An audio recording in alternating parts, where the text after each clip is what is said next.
Here we are again. Today I'm making a door frame. It's a stone door frame, or will be.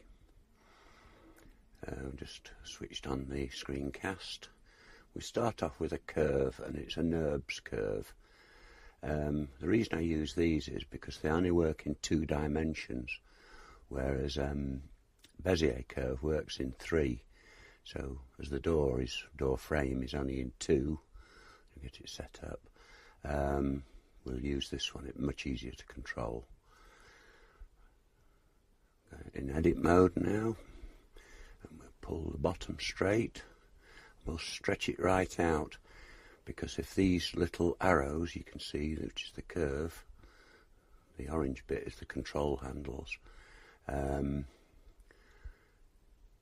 can either move them with the arrows like that, or you can just select a control handle and click G.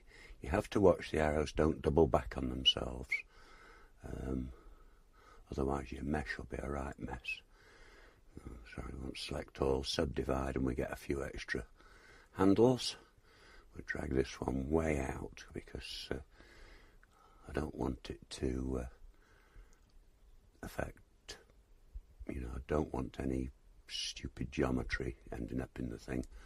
You'll see how this works. We just zip through it, keep altering things. Takes a while because I'm not very good at it.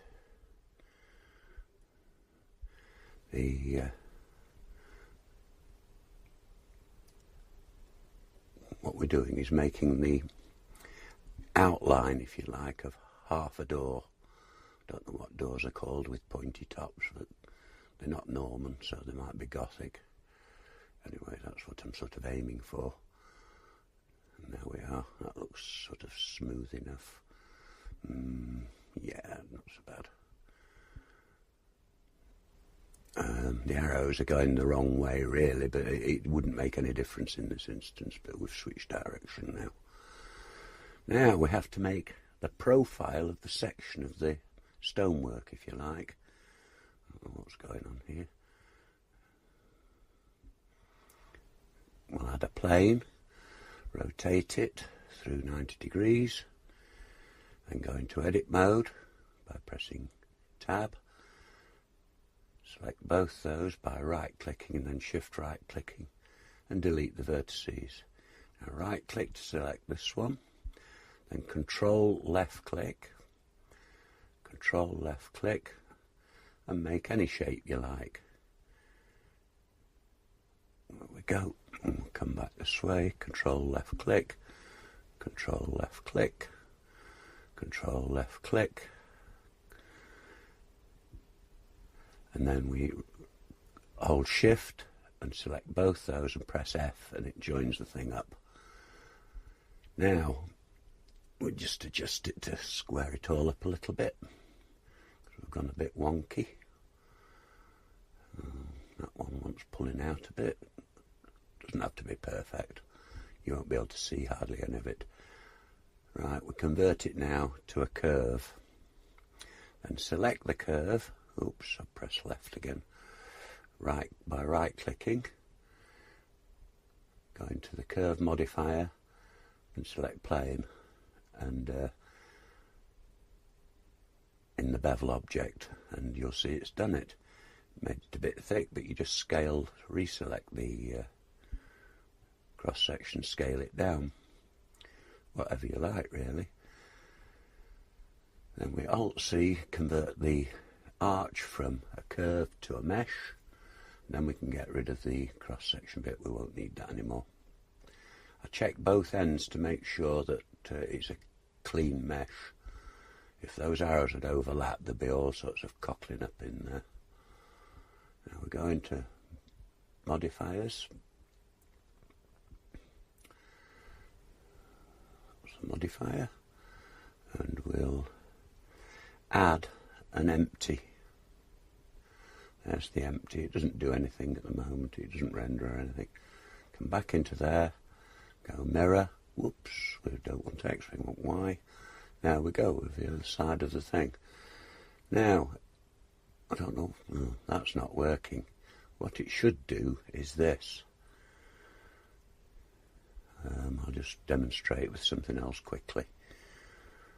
Just put an icosphere in there because they're a bit attractive. Then we add again an empty. An empty can be anything as long as you've said it is an empty, if you see what I mean.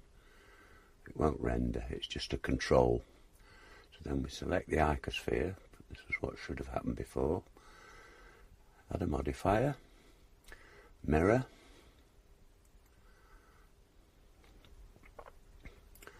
and then we select the empty as the mirror object. Now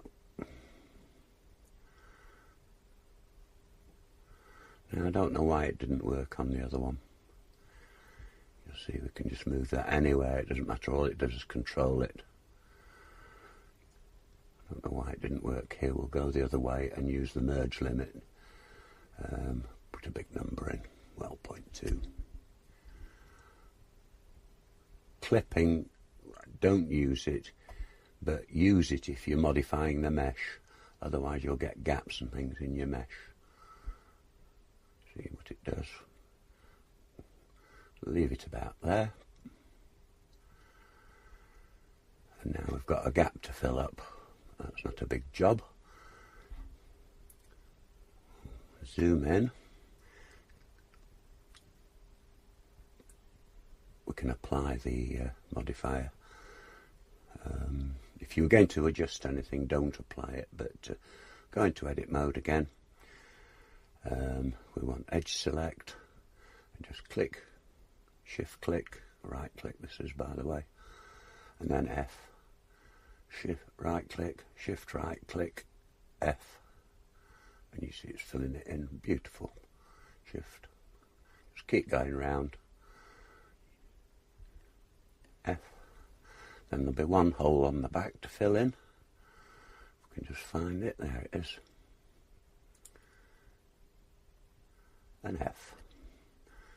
All done, all dippity-doo.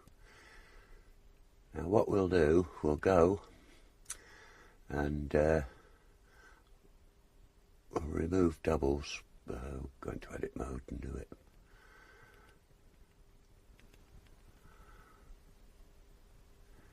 Where are they? There they are. Remove doubles, and there weren't any. Well, you can see it's a pretty clean mesh.